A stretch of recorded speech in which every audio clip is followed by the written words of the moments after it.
اللہ اللہ اللہ۔ اب بدون حائل ہوئے اپنے مہمان گرامی قدر استاذ محترم حضرت مولانا ابراہیم ثاقب الحسینی دامت برکاتہم العالیہ، جو ہم پر اپنی بڑی عظمتوں اور رفتوں کے باوجود بڑی شفقت فرماتے ہیں، اپنے اوقات میں سے وقت نکالتے ہیں، عالمی مجلس تحفظ ختم نبوت ضلع اٹک کے امیر ہیں، ایک ہی اس چھوٹی سی گزارش پر تشریف لے آتے ہیں۔ اللہ رب العزت ان کا سایہ تادیر ہم گناہ گاروں پر سلامت با کرامت رکھے۔ دعوت سخن دیتا ہوں استاد محترم کو کہ وہ اپنے مواعظ حسنہ سے ہم سب کو مستفیض فرمائیں اور آخر میں دعا بھی فرمائیں۔ الحمد للہ وکفیٰ وسلام علی عبادہ الذین اصطفیٰ، خصوصاً علی سید الرسل وخاتم الانبیاء وعلی آلہ واصحابہ وبارک وسلم تسلیما کثیرا کثیرا۔ انتہائی قابل احترام حضرات علماء کرام، میرے محترم بھائیوں، بزرگوں، دوستوں، اللہ تعالیٰ نے مہربانی فرمائی اور احسان فرمایا کہ اپنے پاک کلام کی تکمیل کے موقع پر ہم سب کو اپنے پاک گھر میں اکٹھا کیا۔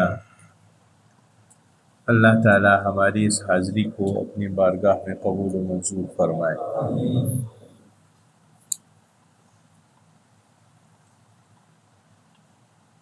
حضرت مولانا غلام مصطفیٰ صاحب زیدہ مجدہم کا قرآن مجید سنانا، آپ بھائیوں کا سننا، اللہ قبول و منظور فرمائے۔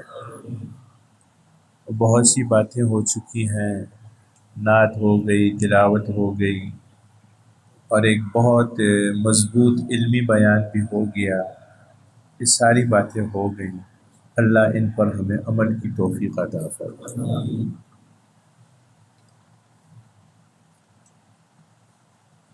میں صرف ایک بات عرض کرنا چاہتا ہوں، ایک بات، صرف ایک بات۔ یہ جو رمضان شریف کا مہینہ ہوتا ہے، یہ مسلمانوں کے واسطے تربیت کا مہینہ ہوتا ہے۔ رمضان شریف کا پورا مہینہ تربیت کے لیے ہوتا ہے نا۔ اللہ تعالیٰ اس میں مسلمان کی تربیت فرماتے ہیں۔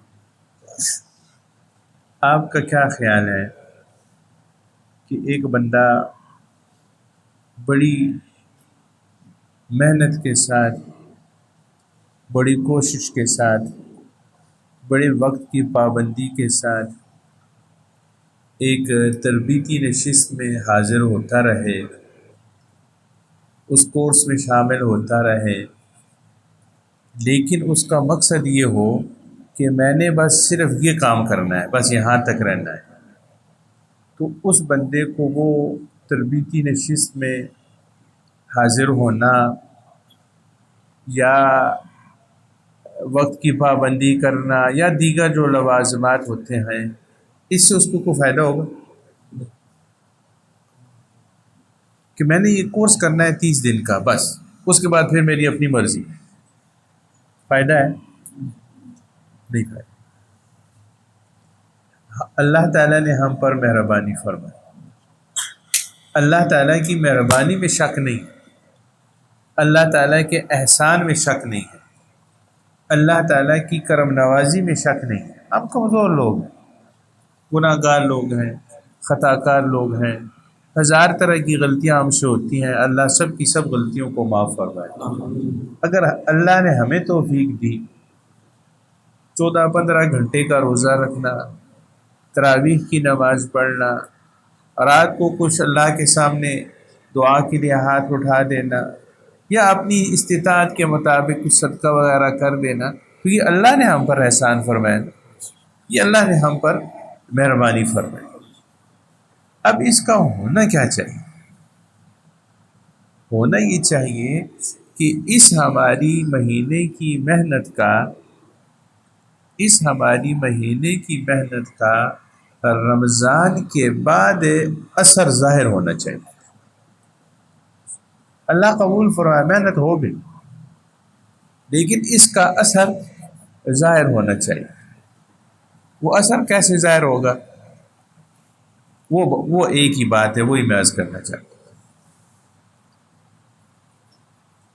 وہ اثر ایسے ظاہر ہوگا کہ ہم نے اپنے سامنے قرآن مجید کی ایک آیت رکھنی ہے.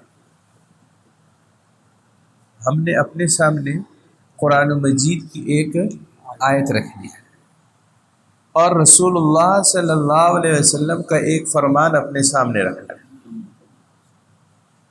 اللہ کے فرمان کو، رسول اللہ صلی اللہ علیہ وسلم کے فرمان کو اپنے سامنے رکھ کر اس مہینے کی محنت کے بعد 11 مہینے ہم نے اس پر پریکٹیکل کرنا، عمل کرنا. اس کے لیے میں یہ بات عرض کر دوں کہ رمضان میں ہر بندے کی کوشش تھی نا کہ میں زیادہ قرآن مجید پڑھوں. ہر بندے کی کوشش تھی میں نماز بھی پڑھوں، ساتھ نوافل بھی پڑھوں. ہر بندے کی کوشش تھی، ہر مسلمان کی، کہ میں یہ کام بھی زیادہ کر لوں، میں یہ تسبیحات بھی زیادہ پڑھ لوں، میں یہ درود شریف بھی زیادہ پڑھ لوں، میں یہ کام بھی زیادہ کر لوں. ٹھیک ہو گیا نا؟ مطلب کیا تھا اس کا؟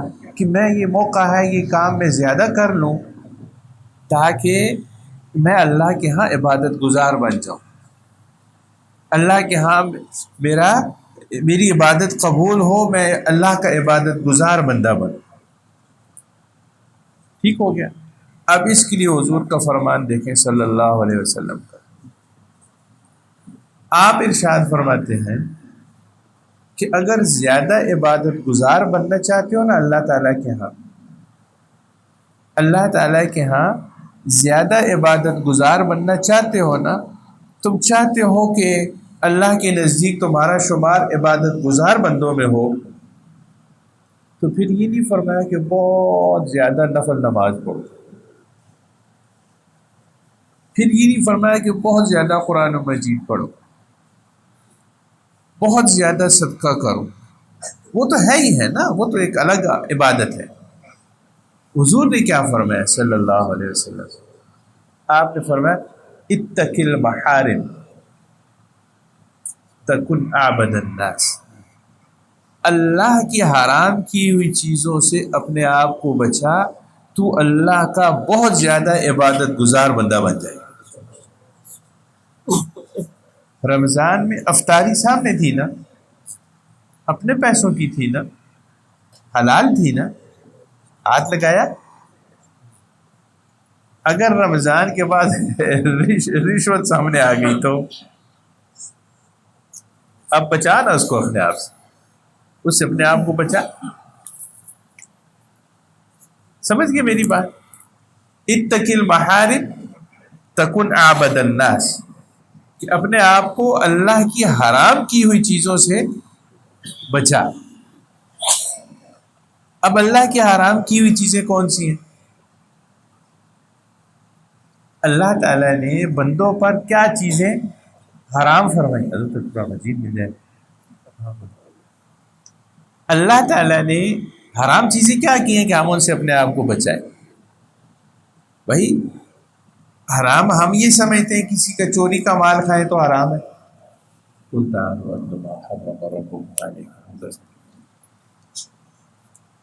چوری کا مال کھائیں تو وہ حرام ہے، فلانا کام کرے تو وہ حرام ہے. ٹھیک ہے، لیکن اللہ کیا فرماتے ہیں؟ اللہ کیا فرماتے ہیں کہ تم پر کیا کیا حرام ہے.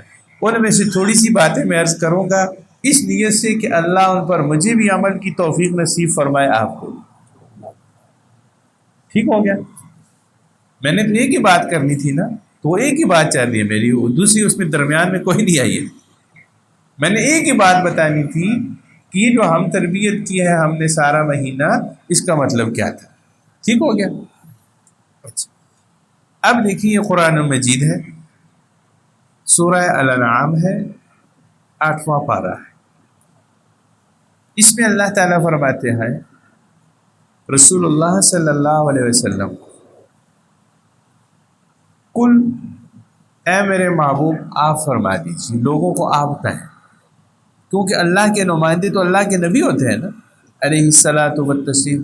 اور رسول اللہ صلی اللہ علیہ وسلم تو خاتم الانبیاء.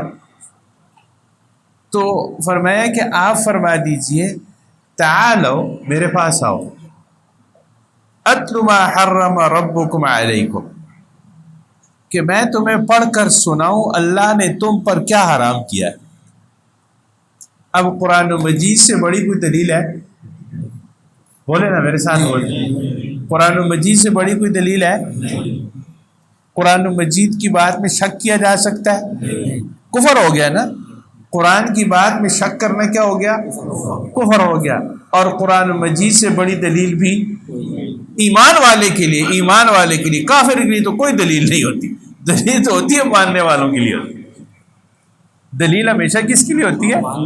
ماننے والے کے لیے ہوتی ہے، نہ ماننے والے کے لیے کوئی دلیل نہیں ہوتی. اچھا کہ آؤ میں تمہیں بتاتا ہوں کہ تم پڑھ کر سناتا ہوں کہ تمہارے رب نے تم پر حرام کیا کیا. پہلی بات، اللہ تشرکو بہ شیئا، کہ اللہ کے ساتھ کبھی بھی کسی کو بھی کسی صورت میں بھی قطعاً شریک نہ کرنا.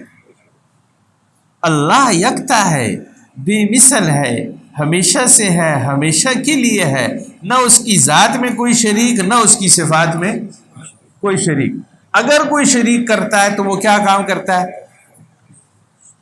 اگر کوئی اللہ کے ساتھ کسی کو شریک کرتا ہے تو وہ کیا کام کرتا ہے؟ حرام کام کرتا ہے. شرک نہیں، حرام کام کرتا ہے. ایک. دوسرا، وَبِالْوَالِدَيْنِ إِحْسَانًا، والدین کے ساتھ حسن سلوک کرنا. کیا مطلب ہے؟ والدین کی نافرمانی کرو گے یا حرام کام؟ والدین کی نافرمانی کرو گے تو یہ کیا کام ہے؟ حرام کام ہے. کہنا نہیں چاہیے آپ سارے اچھے لوگ ہیں، کہنا نہیں چاہیے، لیکن بات آ گئی ہے تو پھر تو رکاوٹ نہیں ہونی چاہیے. جن کے والدین ہیں، زندہ ہیں، سلامت ہیں، اللہ سلامت رکھے.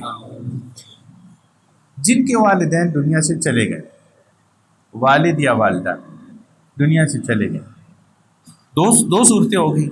ایک وہ جن کے والدین زندہ ہیں، ایک وہ جن کے والدین دنیا سے چلے گئے. تو دو سوال ہو گئے. جن کی زندہ ہیں، اللہ کے گھر میں بیٹھے ہیں، جھوٹ نہیں بولنا،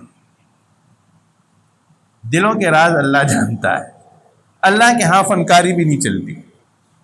جن کے والدین زندہ ہیں اپنے دل پہ ہاتھ رکھ کے بتائیں، سچی بات بتائیں، اس رمضان شریف میں انہوں نے اپنے ماں باپ کی کتنی خدمت کی. روپیہ پیسہ دے دینا یہ کوئی کمال نہیں ہے. کتنے ہیں جنہوں نے باپ کے پاؤں دبائے؟ کتنے ہیں جنہوں نے ماں کو محبت سے دیکھا ہے؟ کیا؟ ایک سوال ختم ہو گیا. دوسرا، جن کے فوت ہو گئے ہیں، آج جمعے کا دن تھا، جمعہ تھا نا، آج تھا بھی جمعۃ الوداع. جن کے والدین یا ایک کوئی دنیا سے چلا گیا ہے، کتنے ہیں جنہوں نے اپنے والدین کی قبر پہ آج جا کے فاتحہ پڑھی؟ ہے کوئی؟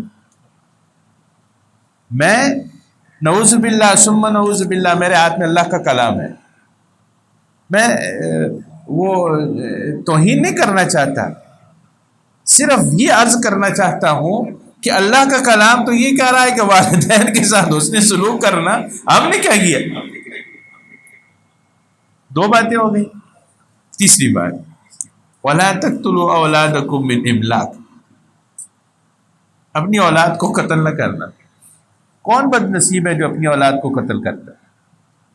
اس سے مراد کیا ہے؟ اس سے مراد یہ ہے کہ جتنے منصوبہ بندی کے محکمے کے جتنے وہ ہے نا، وہ سارا اس میں تفصیل نہیں عرض کرتا.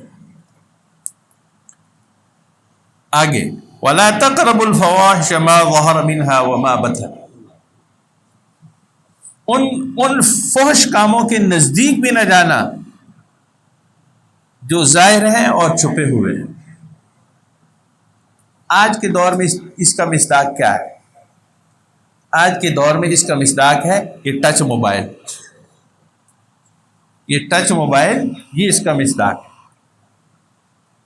پاکیزہ انسان وہ نہیں ہوتا جو پاکیزہ مجلس میں بیٹھتا ہے، پاکیزہ انسان وہ ہوتا ہے جس کی تنہائی پاک ہوتی ہے، یہ بات یاد رکھیں۔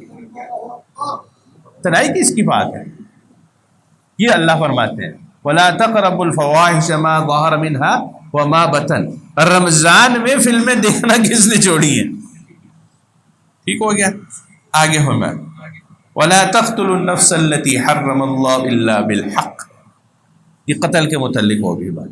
آگے وَلَا تَقْرَبُوا مَالَ الْيَتِيمِ، یتیم کے مال کے قریب نہ جانا، یعنی یتیم کا مال کھایا تو یہ حرام ہے۔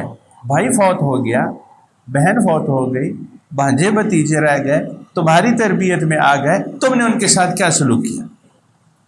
یہ سارے حرام کام اللہ فرما رہے ہیں، ٹھیک ہے؟ وَأَوْفُوا الْكَيْلَ وَالْمِيزَانَ بِالْقِسْطِ، ماپ تول میں کمی نہ کرنا، یہ بات عادت کا ہے۔ اسی پہ میں بات عرض کرتا ہوں۔ ہم کہتے ہیں نا حکمران ایسے ہیں، فلانا ایسا ہے، فلانا ایسا ہے، ہم خود کیا کرتے ہیں بھائی؟ جو لوگ تجارت کرتے ہیں وہ کیا کرتے ہیں؟ جو چینی رمضان میں مہینہ نا چینی غائب ہو گئے، وہ کون کرتا ہے؟ ہندو تو یہاں کاروبار نہیں کرتے، سکھ تو نہیں کرتے، ہم ہی کرتے ہیں۔ تو اللہ تعالیٰ نے حرام چیزوں سے بچنے کا فرمایا، رسول اللہ صلی اللہ علیہ وسلم نے فرمایا کہ حرام سے اپنے آپ کو بچاؤ، عبادت گزار بن جاؤ گے۔ ٹھیک ہے عبادت کرنے کا بھی بہت بڑا اجر ہے، اس سے بھی چھٹکارا نہیں ہے، لیکن لطف اور سرور اس وقت آئے گا جس وقت بندہ حرام کاموں سے اپنے آپ کو بچائے گا۔ اللہ تعالیٰ عمل کی توفیق نصیب فرمائے۔ وآخر دعوانا الحمد للہ رب العالمین۔